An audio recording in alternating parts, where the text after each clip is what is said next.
नमस्कार, मैं हूं दीपाली राणा। आप देख रहे हैं शेयर बाजार लाइव। नमस्कार, मैं हूं डिम्पी कालरा। तो आज मार्केट के अंदर फिर से वही टेस्ट होगा कि हमारे डोमेस्टिक जो नई खबरें आई हैं, जैसे कि जीएसटी को लेकर थोड़ा सा रुख थोड़ा ढीला हुआ है, या फिर ये भी कह सकते हैं कि जीएसटी को लेकर इस समय बाजार कैसे इम्पैक्ट दिखाएगा, ये बहुत इंपॉर्टेंट हो जाएगा। या फिर ये भी कह सकते हैं कि 1 अप्रैल की डेडलाइन मिस हो सकती है। हो भी सकती है, क्योंकि अभी तक के जिस तरह के बयान आए हैं, शायद क्योंकि हमने मिस्टर गोदरे से बातचीत की, वो भी कह रहे थे अगर अप्रैल नहीं होगा तो जुलाई तक भी खिंच सकता है, अगले क्वार्टर तक भी जा सकता है। तो हो सकता है एक क्वार्टर का एक रूम रहे जीएसटी को लेकर। लेकिन कच्चा तेल जो 15 साल बाद ओपेक और नॉन ओपेक ने हाथ मिलाया है, नो डाउट ये बाजार पर अपना रंग आज जरूर दिखाएगा, और ये शुरुआतों में दिख भी रहा है। आप देखें तो एसजीएक्स निफ्टी इस समय आपको 32 अंकों की गिरावट के साथ ट्रेड कर रहा है, लेकिन फिर भी ये 8250 के आसपास है। आज ग्लोबल संकेत तक कुल मिला के ठीक है। आपको यूएस मार्केट से देखें या फिर आप अदर एशियन मार्केट से देखें तो कुल मिला के अब मिले जुले संकेत है, क्योंकि एसजीएक्स निफ्टी नीचे, ज़्यादातर बाजार ऊपर है, इसलिए इसको वर्ड हमने मिले जुले वर्ड दिया। दूसरा, आप H1B जो वीज़ा है उसको लेकर जो ट्रंप के बयान है वो बड़े ये आईटी के लिए कितना इम्पैक्ट होंगे, ये हम जानने की आज दिन भर कोशिश करेंगे। इसके अलावा एफआईज और डीआईज की तरफ से खरीदारी हुई है। ये एक ऐसा समीकरण है जो अब बनने लगा है। पहले बिल्कुल उलट चलता था और 1 से 1.5 महीने तक ये उलट चलता रहा, लेकिन अब एफआईज और डीआईज दोनों की तरफ से खरीदारी हुई है। आज मार्केट के अंदर छोटे और मझोले शेयर्स पर आप थोड़ा ज़्यादा ध्यान दें, बनस्पत फ्रंटलाइन काउंटर्स, क्योंकि फ्रंटलाइन काउंटर्स में शायद हो सकता है क्रूड, जीएसटी और आईटी, इन सभी का इम्पैक्ट आपको कहीं ना कहीं हेज ऑटोमेटिकली हेज होता हो चले। लेकिन स्मॉल कैप और मिड कैप में वैल्यूएशन और जो तेज़ी का मोमेंटम जो बना हुआ है, ये आज भी जारी रह सकता है। डॉलर के मुकाबले रुपए पे तो नज़र रहेगी, क्योंकि यूएस से जो बयान आए हैं, यूएस की जो मार्केट है वो अपने आप में काफ़ी अहम है। एक बार आज के निफ्टी के लेवल्स भी आप देख लीजिए। निफ्टी और बैंक निफ्टी का आज का स्तर क्या रह सकता है। आज निफ्टी एक सीमित दायरे में कामकाज कर सकता है, हालांकि तेज़ी रहने की उम्मीद ज़्यादा है आज बाजार में। एसजीएक्स निफ्टी को अगर आप छोड़ दें, हो सकता है गैप डाउन खुले, उसके बाद तेज हो जाए। अब रही लेवल्स की बात, 8220 मार्केट ने एक रेजिस्टेंस था जिसको सपोर्ट में कन्वर्ट किया, और ना केवल कन्वर्ट किया बल्कि क्लोजिंग भी दी है 2 बार। तो इसलिए 8220 और 8200 की रेंज जब नहीं टूटती है तब तक इसको एक अहम सपोर्ट की तरह समझा जाए, क्योंकि 8300 के ऊपर हम क्लोज नहीं हो रहे हैं। आज के आंकड़ों को देखने के बावजूद कन्विक्शन नहीं आ रहा कि 8300 के ऊपर हम क्लोज हो जाएंगे, इसलिए 8340 तक इंट्राडे मूव होगा, लेकिन क्लोजिंग पे फिर से नजर रहेगी रहती है कि नहीं। 8300 की कॉल और 8000 की पुट पैसा बनाने के लिए सबसे बेहतर है। तेजी खेलें तो 8300 की कॉल के साथ, शॉर्ट करें तो 8000 की पुट को, ये बेहतर ट्रेड दोनों भी मिल रहे हैं। और रही बात बैंक निफ्टी की, तो 18400 से लेकर 19000 की रेंज रहेगी। इसमें एक हर्डल है 18800 का, पार होने पर और तेज चलेगा, लेकिन 18400 एक अहम सपोर्ट है बैंक निफ्टी का, इसको जरूर आप ध्यान दें। एसजीएक्स निफ्टी करीब 30 पॉइंट की कमजोरी के साथ अब डे लो पर आ चुका है, और एसजीएक्स निफ्टी की इन लेवल्स को देखते हुए लगता है कि आज मार्केट की जो ओपनिंग है वो फ्लैट टू नेगेटिव बायस के साथ हो सकती है। लेकिन जो ओवरऑल क्यूज हैं वो समझ लेते हैं, और ये जाने के लिए सीधे चलते हैं न्यूज रूम रजत के पास। गुड मॉर्निंग रजत।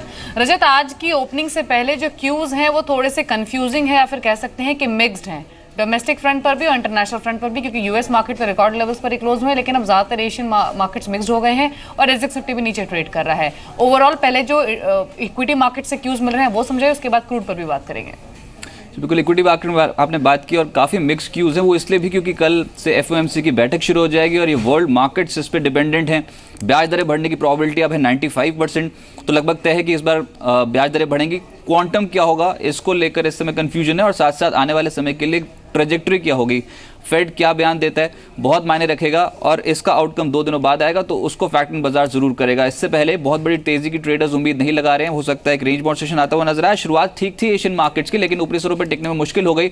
एसजीएक्स निफ्टी अब 30-32 पॉइंट्स फिसला ऊपरी स्तरों से, और rest of the Asian play में कॉस्पी, ताइवान, हैंग सेंग, यहाँ पर आज शंघाई, यहाँ पर थोड़ी गिरावट साफ तौर पर रिफ्लेक्ट हो रही है। निके पॉजिटिव है, माइल्डली पॉजिटिव मैं कहूँगा कि यहाँ पर ट्रेड हो रहा है, तो संकेत अभी इतने इनकरेजिंग नहीं है। देखना होगा कि अब रेस्ट ऑफ द प्ले कैसे होता है बाजार खुलने तक। और ऊपर से जो डेवलप्ड मार्केट से क्यूज मिल रहे थे वो स्ट्रॉन्ग थे। यूएस मार्केट्स की बेहतर क्लोजिंग देखिए, शुक्रवार के सत्र में फिर से रिकॉर्ड क्लोजिंग, राष्ट्रपति चुनाव के बाद सबसे बेहतरीन कारोबारी हफ्ता होता हुआ देखा। और जो 2 सेक्टर्स लाइमलाइट में थे शुक्रवार को वो थे एफएमसीजी और हेल्थ केयर, जहाँ पर तेजी बन रही थी। लेकिन मैं फिर कहूँगा ये जो एफओएमसी बैठक है, ये समय सबसे बड़ा ट्रिगर है जिसको बाजार बहुत क्लोजली ट्रैक कर रहा है। रजत, क्रूड का क्या हाल है अभी? 4% ज्यादा की तेजी इंटरनेशनल मार्केट पे, और ये जो नॉन ओपेक और ओपेक देशों के बीच में बैठक हुई जिसमें प्रोडक्शन कट पे सहमति बनी। नॉन ओपेक देशों ने 2001 के बाद अब नॉन ओपेक और ओपेक देशों के बीच में सहमति बनी है। क्लियर कट इंडिकेशन है कि आने वाले समय के लिए एक कमोडिटी जो समय ट्रेडर्स के रेडार पर है पॉजिटिव साइड पे, वो एक क्रूड। कोई डिप का इंतजार कर रहे हैं खरीदारी करने के लिए, वो डिप आ नहीं रही है। पिछले सत्र में इतना एक्टिव नहीं था, लेकिन आज जब खुला तो एकदम से 4% की स्पाइक पकड़ गया। 5.58 बैरल प्रति दिन की कटौती है, और ये अनुमान से थोड़ा कम, 6 बैरल एक्सपेक्टेशन थी। रूस 3 बैरल इसमें से प्रतिदिन घटाएगा, तो सबसे बड़ा क्वांटम साइज तो यहाँ पर रूस से ही होता हुआ नजर आया। पर ओवरऑल जो संकेत हैं, ओपेक देश सहमत हो गए प्रोडक्शन कट पे, नॉन ओपेक देश सहमत हैं, तो ये कमोडिटी फोकस में रहेगी आज। जी शुक्रिया रजत आपका ये पूरी ही डिटेल्स बताने के लिए। तो क्रूड में उछाल इंटरनेशनल मार्केट में देखा गया, और जैसे भी डिम्पी भी मेंशन कर रहे थे कि 15 साल बाद ऐसा हुआ है कि नॉन ओपेक देश भी प्रोडक्शन कट के लिए सहमत हुए हैं। आज हालांकि डिम्पी कमोडिटी मार्केट बंद है, अगर ओपन होते तो सबसे ज्यादा एक्शन वहीं देखा जाता क्रूड पर, स्पेशली गोल्ड पर भी, क्योंकि गोल्ड भी इंटरनेशनल मार्केट में 10 मंथ के लोस पर ट्रेड करा है। लेकिन आज का एजेंडा आपको हम बता देते हैं कि आज जी बिजनेस का एजेंडा क्या रहेगा। सबसे पहले हम बात करेंगे IT कंपनियों के बारे में। डोनाल्ड ट्रंप ने H1B वीजा नॉर्म्स को लेकर जो स्टेटमेंट दिए हैं, उसका असर क्या होगा IT कंपनियों के शेयरों पर, IT कंपनियों के अर्निंग्स पर, यहां से ग्रोथ आउटलुक कैसा नजर आ रहा है। साथ ही क्रूड में जो उछाल आया है उसके मायने क्या है भारतीय बाजारों के लिए, पर स्पेशली उन सेक्टर्स के लिए जो कि क्रूड ऑयल से डायरेक्ट रिलेटेड है, या फिर कह सकते हैं कि सेंसिटिव हैं। कौन सी पॉकेट्स चलेंगी, कौन सी पॉकेट्स दबाव में रहेंगी क्रूड की वजह से, ये आपको समझाएंगे। और साथ ही GST लागू करने में अब हो सकती है देरी, या फिर कह सकते हैं कि 1 अप्रैल की जो GST डेडलाइन है वो अंडर क्लाउड है। क्या मायने हैं इस डेवलपमेंट के भी, कहां फायदा कहां नुकसान, ये आपको हम समझाएंगे। और साथ ही टाटा और मिस्त्री के बीच जो टसल है वो बरकरार है, विवाद जारी है। जो EGM का सिलसिला है वो कल से शुरू हो जाएगा। कल TCS की पहली AGM है, और उससे ठीक पहले टाटा ने शेयर होल्डर्स को चिट्ठी लिख कन्विंस करने की कोशिश की है कि वो उनको उनके फेवर में वोट करे। तो इसको भी हम समझेंगे, और दिन भर टाटा समूह के स्टॉक्स पर एक्सपर्ट्स का भी व्यू जानने की कोशिश करेंगे। बिल्कुल, छोटे मझोले शेयरों पर तो नजर रहेगी, लेकिन आज इंडेक्स का और मार्केट का ओवरऑल व्यू ले लेते हैं। हमारे साथ विकास सेठी जुड़े हैं, साथ ही गौरांग शाह हैं। गौरांग, शुक्रिया आपका कार्यक्रम में जुड़ने के लिए। देखिए, अब थोड़ा सा स्टांस आपको ग्लोबली भी जोड़ना होगा। फेड की बैठक की शुरुआत और ट्रंप का उससे पहले बयान आना, ये इंडियन मार्केट के लिए कितना चिंता की बात है, या फिर इसको हम डाइजेस्ट कर चुके हैं, चिंता की बात नहीं है?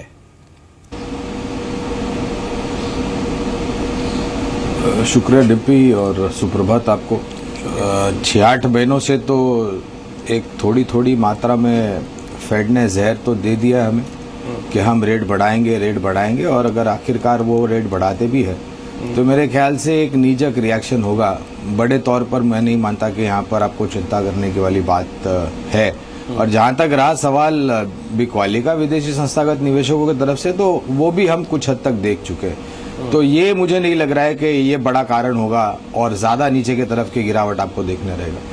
जहाँ तक रहा डोनाल्ड ट्रंप प्रेसिडेंट इलेक्ट का सवाल और उनकी टिप्पणियां H1B वीज़ा को लेकर के, ये बयान दिया है तो जाहिर है आपको एक नकारात्मक सा पहलू शायद देखने मिले, लेकिन यहाँ पर भी मैं नहीं मानता कि लंबी अवधि के नज़रिए से आपको चिंता करनी चाहिए। ठीक है विकास, आपका रुख क्या है आज बैंक निफ्टी के? अगर हमको ट्रेड करना हो तो हम ये मान के चलें कि हाँ ठीक है, बैंकिंग काउंटर से आपको दिक्कत नहीं है, धीरे धीरे हमको प्लस पोजीशन से मिलेंगी जो ग्लोबली इम्पैक्टेड नहीं है। कच्चा तेल इम्पैक्टेड है और चीज़ें इम्पैक्टेड है, लेकिन बैंक नहीं है। Good morning Dimpy, good morning Deepali.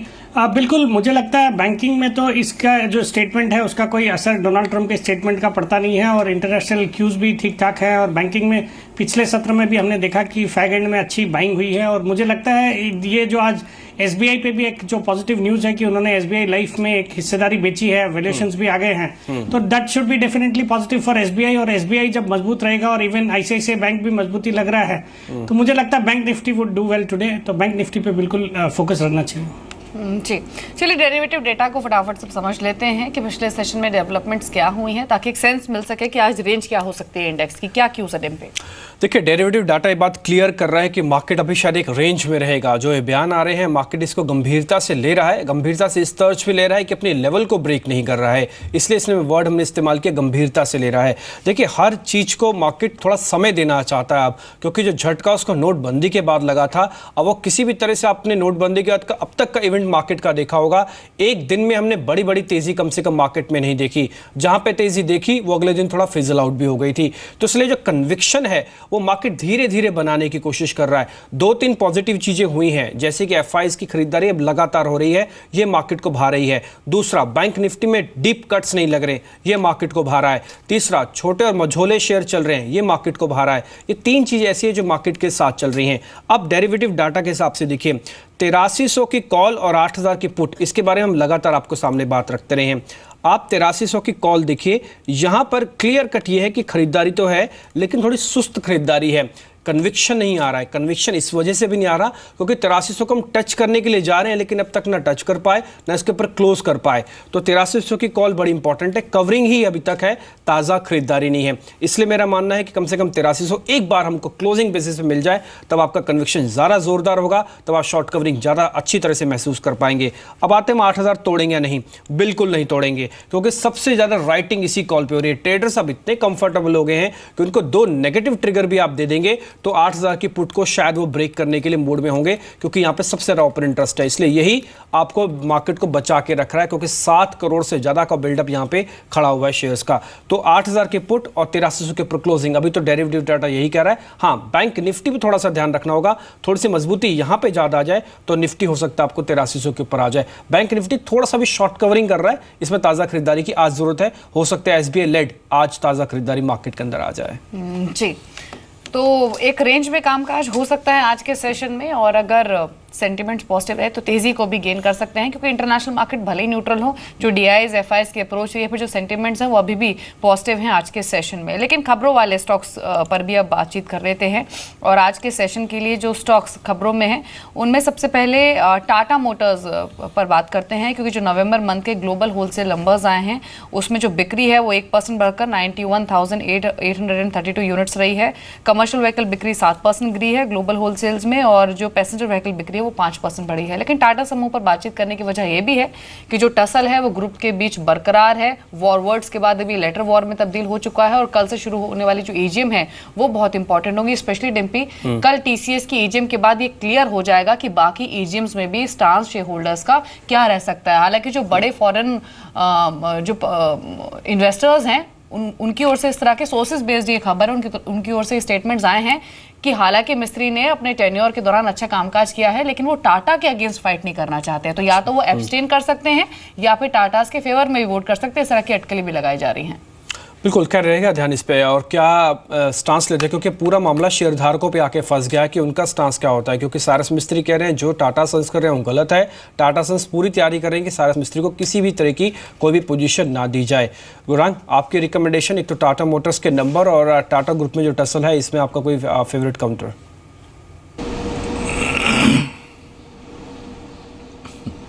Well, ये टसन को लेकर के तो मैं कोई टिप्पणी नहीं करना चाहूँगा। खाली एक ही है डिम्पी के सूझबूझ और समझ सिर्फ दोनों तरफ नहीं तीनों तरफ रहे, टाटा सन्स, रतन टाटा जी और साइरस मिस्त्री जी के साथ। और ये जो आरोप प्रति आरोप का सिलसिला चल रहा है ये थमना चाहिए। आई थिंक प्रोफेशनल्स है और प्रोफेशनल्स वे के तरीके से भी काम करना चाहिए। ठीक है। जहाँ तक रहा समूह की कंपनियों में निवेश का नजरिया, तो एज ए डिस्क्लोजर लंबी अवधि के नजरिए से TCS, Tata Motors, Tata power, Tata communication, Tata chemicals, ये सभी पर हमारी लंबी अवधि के नज़रिए से निवेश की सलाह है। और हमें ये भी नहीं भूलना चाहिए कि सभी कंपनियों के इंडिविजुअल बोर्ड है और वो बोर्ड ऑफ डायरेक्टर्स काफ़ी सक्षम है कंपनी के कामकाज को आगे लाके जाने के लिए और अपने शेयरधारकों के लिए वैल्यू क्रिएट करने के लिए। ठीक है।